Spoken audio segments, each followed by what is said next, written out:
The Uganda Wildlife Authority, backed by the Spanish government, has trained 22 community scouts and game rangers in the management of problem animals to mitigate human-wildlife conflicts.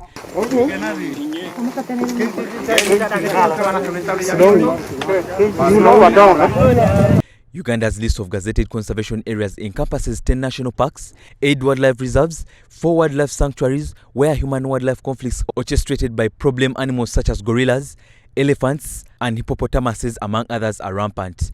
Godfrey Tunomujuni, the chief warden of Chidepo Valley National Game Park, disclosed that 14 days training that drew the selected community scouts focused on their safety and ecological conservation skills enhancement to improve their performance.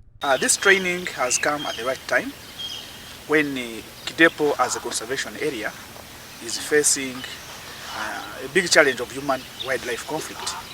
And our trainers have been from Spain, Italy, Netherlands, Tanzania and Uganda Wildlife Authority.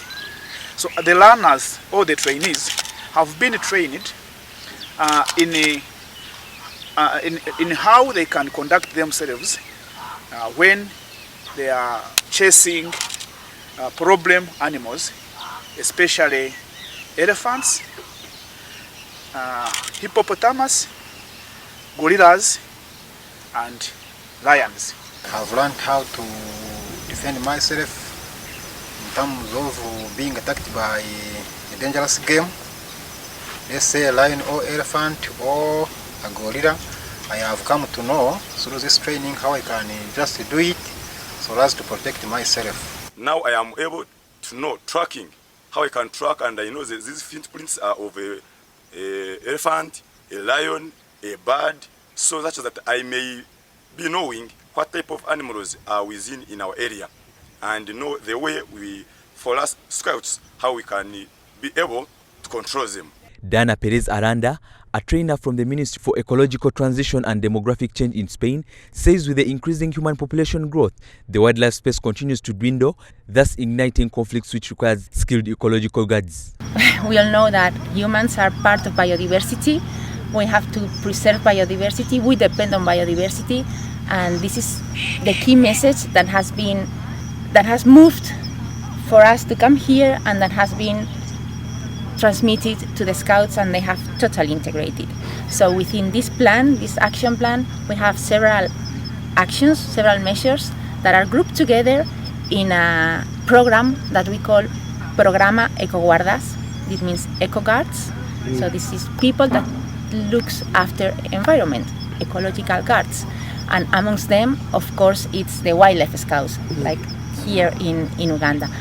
Currently, we are registering lots of deaths. At least every week, we have 2 deaths coming from crocodiles, hippos, and elephants.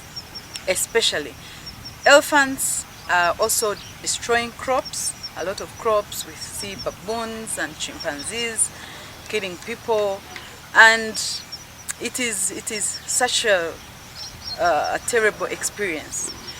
But we are doing everything possible to ensure that at least the challenge is minimal, the conflict is minimal. The major causes of conflict manifested that agricultural expansion 30%, human settlement 24%, overgrazing by livestock 14%, deforestation 18%, illegal grass collection 10% and poaching 14%. As emphasized in the study, human-wildlife conflicts are negative impact on both human and wildlife. The skills that have been given to these wildlife scouts are going to be transferred in the community, so they are able to raise awareness, conservation education, and ensure that the communities at least change their mind, that mind or attitude towards the wildlife. Because we see lots of killings out of retaliation.